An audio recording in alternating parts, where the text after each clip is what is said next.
Začalo to v 17 rokoch, keď mi bola diagnostikovaná aplastická anémia. Pri bežnej ambulantnej kontrole mi bolo zistené, že moje hodnoty v krvi sú strašne nízke. Už sa to blížilo až k kritickým číslám, tak som bol hospitalizovaný. Dcera mala Lili vlastne 2 roky s tým, že predtým bola taká nejaká chorá, sa nám nejak tak nezdala. Až zrazu mi žena volala, keď som bol vlastne v práci, že teda je s malou na kramároch a že je to zlé, že potrebuje transfúziu krvi. Pracujem ako lekár na transplantačnej jednotke v detskej nemocnici v Bratislave, detskej fakultnej.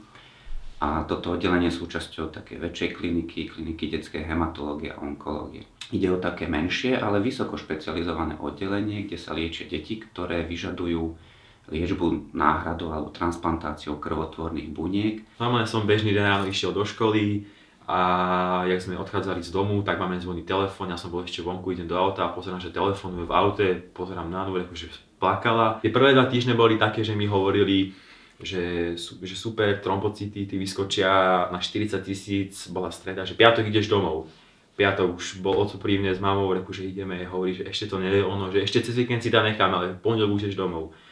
Tak potom sa samozrejme opakovalo, že stredu pôjdem domov, stále nič, takže vôbec sme nevedeli. Potom, že ma preradia na druhé oddelenie, kde akože už je na to určené. Stále sa ma všetci pýtali, rodina, kamaráti, že čo vlastne mi je, že kedy idem domov. A to bolo to najlepšie, pretože ja sám som nevedel, doktori to nevedel, nikto to nevedel. Bolo to také ako naozaj veľmi, veľmi zlé. A v tej chvíli sme mali ten pocit taký, že potrebuje rýchlo krv a sme sa aj teda báli, že či bude krv, lebo má vlastne A negatív, čo je taká zriedkavejšia krv.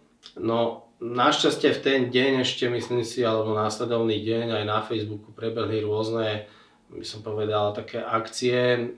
Študenti napríklad z VŠMU sa rozhodli darovať krv pre našu dceru a tak sme sa to nejak dozvedeli, že zrazu všetci darovali krv. A mal som veľmi dobrý pocit z toho, že sa nájdú naozaj ľudia a že to robia tak automaticky. Že keď ho niekto poprosí, že môžeme byť naozaj radi, že sme v takej spoločnosti, kde si pomáhame naozaj, aj keď teda doba je všelijaká. Dá sa povedať, že tie choroby sú naozaj pomerne veľké spektrum, ale 2/3 detí prichádzajú s onkologickými chorobami. Čiže trpia nádorovým ochorením a teda najčastejšie buď krvotvorných buniek, môžeme zjednodušene povedať leukémie, alebo majú nádorové ochorenia aj pevných tkaní, napríklad mozgu alebo kosti.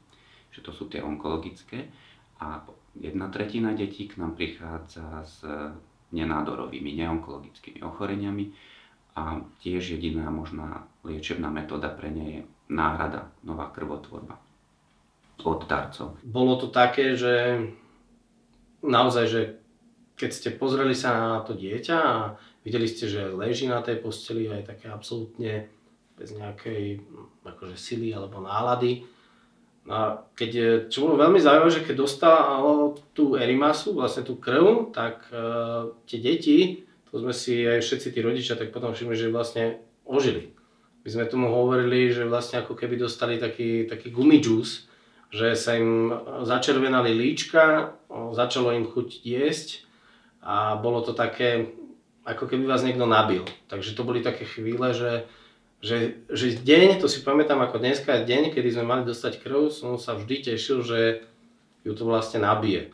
Ono to vlastne vyzerá tak, že pacienti, tie deti začnú tie krvinky, tie transfúzne vyžadovať alebo potrebovať v podstate po podaní tzv. Prípravného režimu. To je tá vysokodávkovaná chemoterapia alebo žiarenie, ktorá má vlastne zlikvidovať cielene tú ich pôvodnú chorú krvotvorbu, jej zvyšky, alebo ak sú to deti s onkologickou chorobou, tak aj tie zvyšné nádorové bunky a tiež pripraviť vlastne priestor v tej kostnej dreni pre novú krvotvorbu, nové krvinky. Že keď sa táto chemoterapia podá, alebo žiarenie, utlmí sa všetká tvorba krviniek v tele a to je to obdobie nasledujúce, teda, keď tie deti sú závislé vlastne na transfúziách, či už červených krviniek alebo krvných doštičiek. Čiže po podaní tej chemoterapie, toho prípravného režimu sa podá transplantácia prebehne a nasleduje obdobie, keď čakáme na prihojenie krvotvorby. To môže trvať 2-3 týždne, keď to beží dobre, niekedy dlhšie. A to je to obdobie, keď tie deti veľmi intenzívne potrebujú transfúzie. My sme tam prišli vo februári a boli sme tam až vlastne do novembra, kedy sme vlastne už ukončili liečbu a išli sme do režimu vlastne udržiavacej liečby. No a vlastne takto sme fungovali až do jary 2013, kedy nám ukončili udržiavacú liečbu s tým, že sme sa tešili z toho, no a mali sme to šťastie, že manželka otehotnela a vlastne Lili si vysnívala sestričku, no a jej dala meno, že Nikola. No tak vlastne manželka ostala v druhom stave a vlastne v auguste sme začali prerábať byt s tým, že vedeli sme, že sa mala narodiť v novembri. A v tom prišlo niečo, čo nikto z nás nečakal. A Liliane sa to vrátilo. Čo je spoločné pre všetky tieto deti je to, že to ich ochorenie ich ohrozuje vlastne na živote. Tá liečba je preto volená, alebo preto im je ponúknutá týmto deťom, musí byť dôkladne zvážená. My totiž vieme, že popri tej nádeji, ktorú im tá liečba poskytuje, im môžeme aj ublížiť. Priamo tým, ako sa im snažíme pomôcť. Ba dokonca môže tá liečba spôsobiť aj smrteľné komplikácie. Čiže ako to dieťa a rodina, tak aj ten tím liečebný si musí byť vedomý pred tou liečbou, že ako k nej pristupujú, musia byť zvážené všetky riziká a benefity. Moje telo, keďže som mal absolútne leukocit a musel sa ako proti tomu brániť, tak moje telo bolo strašne nachylné na choroby a ak som aj dostal pre mňa nejaká chrípka, obyčajný sopel, čo by mi niekto priniesol, to znamenalo úplne katastrofálne proste. Ešte keď ja som mal taký dosť špecifický prípad, že som bol na väčšinu teraz moderných antibiotík, ktoré sú akože najlepšie, som bol na ne alergický, takže u mňa museli doktori hľadať 20-ročné zásoby liekov, čo sa niekedy dávno už sa vôbec nepoužívajú a s tým mám vlastne bojovať o môj život. No normálna krv, čo chodili ľudia darovať, mi stečie, dožil a mám ho v tele 4-5 dní. Keď mi príde, tak som strašne bledý, unavený, vtedy sa akože zistí, že už mi treba akože ďalšiu. A tak som žil po dobu 8 mesiacov, odkázaný čisto len na cudzú krv. Až prišlo k samotnej transplantácii, ktorá prebiehala 11.2.2013, kde mi bol už nájdený hodný darca. Bola to žena z Nemecka, ktorá mala rovnaké akože tie parametre v krvi ako ja, takže mi bola vhodným darcom. Samozrejme, že bola ochotná, za čo som strašne rád, že mi vlastne zachránila život. Bol to veľmi vážny stav a potom vlastne nám povedali, že pre našu Lili vlastne existuje už len jeden jediný liek. A hovorili mu, že 3E, Endoxan, Evoltra, Etoposide a že musia to doviesť zo zahraničia a že ak toto zaberie, tak a bude to úspešné, tak potom môžeme ísť na transplantáciu. A tá liečba našťastie zabrala. To ich ochorenie je možné vyliečiť náhradou ich pôvodnej krvotvorby alebo imunitného systému novou darcovskou krvotvorbou. Teda dostanú štep krvotvorných buniek a ten môže byť buď od zhodného rodinného darcu, čo je najčastejšie zhodný brat alebo sestrička. Vo veľmi zriedkavých prípadoch to môže byť ale aj rodič. Ale to je menšina detí a pre väčšinu detí žiaľ, teda nemajú to šťastie z vhodného rodinného darcu, musíme hľadať vhodného darcu v medzinárodných, alebo teda buď slovenských, alebo v medzinárodných registroch. Vďaka veľkému nasadeniu našich kolegov v registri sa aj náš slovenský národný register krvotvorných buniek dobre rozvíja a už vidno prvé ovocie tohto snaženia, že prví darcovia slovenskí už mohli darovať a deti dostali ich krvotvorné bunky. Zatiaľ ale teda väčšina tých štepov pochádza z Nemecka. Tam je veľmi veľký, dobre organizovaný register s vynikajúcou spoluprácou. Takže naozaj neváhame sa pozrieť a celosvetovo hľadať toho vhodného človeka, ktorý existuje niekde na svete a môže pomôcť. Teraz sa jednalo o to, že sme čakali. Čakali sme, kým nám povedia, že je darca. Ten deň prišiel a a boli sme veľmi šťastní. Bolo to niečo, ako keby vám niekto dal druhú šancu, ako na život.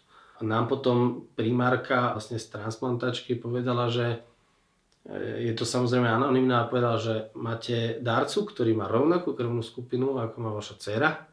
Máte zhodu z 10 možných na 10 a že je zo Slovenska. Tak to sme boli naozaj veľmi vďační a sme ako doteraz a sme sa tak nad tým pozastavili, že teda to naše Slovensko je malé, ale že vieme si navzájom ako pomôcť, keď treba. A boli sme veľmi dojatí a dojatí sme vlastne z toho stále a dúfam, že raz sa budeme môcť stretnúť s našou darkyňou. Deti strávia väčšinu času v takom tzv. Sterilnom režime, čiže v tej špeciálnom sterilnom boxe s niekoľko stupňovou filtráciou vzduchu, na posteli majú sterilné oblečenie, postelné prádlo, svoje oblečenie sterilné, sterilizujú sa im všetky hračky, ktoré majú vnútri, papiere, ceruzky, nemôžu tam mať niektoré druhy hračiek, ako sú plišáky, majú špeciálne upravované jedlo napríklad, nevychádzajú z tej izby, prakticky z tej izby môžu výjsť až po prihojení krvotvorby. A pokiaľ naozaj musia v tom období výjsť von, napríklad na CT vyšetrenie, MRI, magnetickú rezonanciu alebo nejaký zákrok operačný napríklad, v podstate to považujeme za určité riziko. Vlastne aj pri tých stretnutiach a návštevách v tom sterilnom režime sa aj tí rodičia musia kompletne obliecť, maska, čiapka, sterilný plášť, sterilné rukavice. Musia dávať extrémny pozor na to, aby nemali žiaden zárodok choroby v sebe, ktorý by mohol tomu dieťatku ublížiť. Často vlastne tie rodiny žijú dlho od seba oddelené. Že tá transplantácia nie je prvým obdobím choroby toho dieťaťa. Často sa už mesiace lieči, maminka je s dieťaťom v nemocnici, otec buď sa stará o to, aby rodina mala ešte príjem do rodiny nejaký, alebo sa stará o ďalších súrodencov a vlastne tie rodiny dlho existujú v takomto vzťahu na diaľku. To boli ozaj, že tam doktori sestričky, to bolo klobúk dole, to bolo skupina tak úžasných ľudí, že to som tam cítil ako doma, ako druhú rodinu. Taká moja najväčšia záľuba tam bolo, keď niekto za mnou, či nejaký lekár, sestrička, alebo niekto iný z personálu prišiel a proste sme debatovali o všetkom možnom. O živote, s doktorom často o mojej diagnóze, to sme celé hodiny, celé večery rozprávali, čo už nemali vlastne čo povedať, ja som sa stále pýtal, bol som zvedavý. Svoju prácu mám veľmi rád a aj si veľmi vážim, že vlastne môžem pracovať na takomto pracovisku. Môžeme povedať, že tým, že ide o dosť vážnu medicínu, ide o deti a vlastne máme ten štatút národného centra, tak naozaj nám mnohí vychádzajú v ústrety. Myslím tým kolegov v nemocnici, vedenie našej nemocnice, ale v podstate aj systém. Ľudia, ktorí sa s tým nestretávajú, tak vlastne až tam zistia, že teda ako je tá krv veľmi potrebná a dôležitá. Tá krv sa nedá nejak vyrobiť, nedá sa nikde kúpiť, je to proste vec, ktorú vám môže len niekto dať, je to obrovský dar a za to sú všetci vďační. Pri mojej diagnóze a transplantácii od nepríbuzneckého darca, tak sa očakáva, že po tej transplantácii tých 10-20 dní v tom rozmeri, že už proste nabehnú prvé výsledky. A už bolo 21. 22. a stále nič, tak sme boli, ale stále sme vedeli, že to príde, že sa podarilo. A potom prvé výsledky boli 1.1.2013, kedy akože sa ukázalo ráno, že mi nabiehajú hodnoty, aké majú, že moja kostná dreň začala fungovať tak, ako má a že sa transplantácia podarila. No a čo sa týka teraz, tak neviem, som spokojný, nejak to neriešim, sú dôležitejšie veci. A čo sa týka po vlastnostiach stránkach, tak som to zmenil určite dosť, čo mi hovorí moja rodina, známi, všetci, s ktorými sa stretávam. Tak berem veci, by som povedal, že tak dosť odstupom, tak neberem všetko tak na ťažkú váhu, jak niekedy. Akože viem, že sú horšie veci, jak také tie bežné, že ráno stanem, musím ísť do školy, bože, nechce sa mi. Ne, vôbec, proste teším sa z každej chvíle. Na život začneš pozerať úplne z iného uhla a uvedomí si až potom veci, že proste, za ktorými sa aj roky predtým možno že hnal a zistíš, že je úplne zbytočné. Čo sa týka zmeny v živote, tak áno. Ono vlastne predtým, než aj prvýkrát sme sa dostali na onkológiu s leukemiou, tak To bolo o tom, že človek žil v takomto typickom slovenskom režime, že človek sa naháňa stále za niečím, na nič není čas a vždycky sa niečo až v budúcnosti plánuje, ale nikto z nás nežije v prítomnosti. A na všetko máme plán. Ale potom, keď príde niečo také, tak si poviete, že ups, na čo by mi to všetko bolo, keď teraz mi nič nepomôže. Je len jedna možnosť, buď vám to zabere, alebo nezabere. A vtedy samozrejme sa vám ten život ako zmení, lebo začnete rozmýšľať viacej v tej prítomnosti. Začnete sa pozerať na to, že koľko času ste premárnili úplne zbytočnosťami a žitím vlastne v nejakej budúcnosti a plánovaním si a v princípe všetko je to len o zdraví. Som potreboval tú krv, tak už som si na to zvykol, bral som to ako úplnú samozrejmosť, ale a tak čo keby to samozrejmosť nie je, že keby není ľudí, čo ako vy, čo chodíte darovať krv, tak by som tam proste ležal a tú krv by proste by sa nemala ku mne ako dostať, takže som vám chcel to poďakovať, pretože aj práve vy ste zachránili mne život.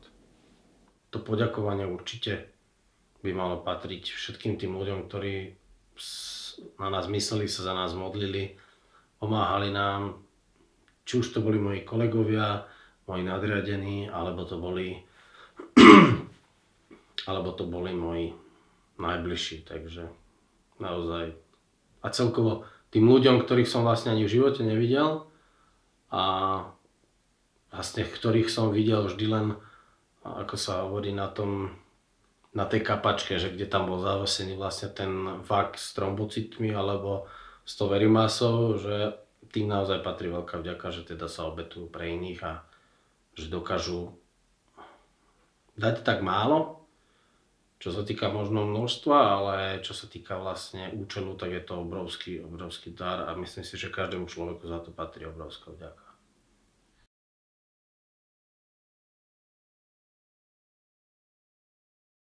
Ako vznikol tento dokument? Bola to myšlienka, bol to nápad, ktorého som sa chytila. Áno, boli tam obavy, že či so mňou do toho niekto pôjde, ako to celé dopadne, no a samozrejme, čo ľudia na to povedia. No stačí pár skromných a dobrých ľudí, priestory, techniku a ukrojení si zo svojho voľného času a dokument je na svete. Ja osobne som nositeľkou striebornej Janského plakety a už 9. rok organizujem darovanie krvi u nás v práci. No ale až tento dokument mi ukázal, aký vzácny je život, aké vzácne je naše ľudské telo a aké je vzácne si pomáhať. Elixír života, alebo gumidžus, ako v dokrútke povedal otec malej Lily, sú slova, ktoré hovoria za všetko. Farba, energia, chuť žiť, proste je to život. Krv vám nikto nevytvorí, krv môžeme darovať iba my ľudia. Verím, že týmto dokumentom odovzdáme všetko to, čo máme. Budem rada, ak tento dokument bude inšpiráciou pre tých, ktorí majú myšlienku, no je tam aj tá obava. Nebojte sa. Choďte za tým, stojí to za to. Touto cestou by som chcela poďakovať všetkým, ktorí sa zúčastnili pri natáčaní tohto dokumentu. A veľká vďaka patrí vám, ktorí si nájdete čas a idete darovať krv. Vaša krv zachráni život niekomu inému. Ďakujeme. Ďakujeme.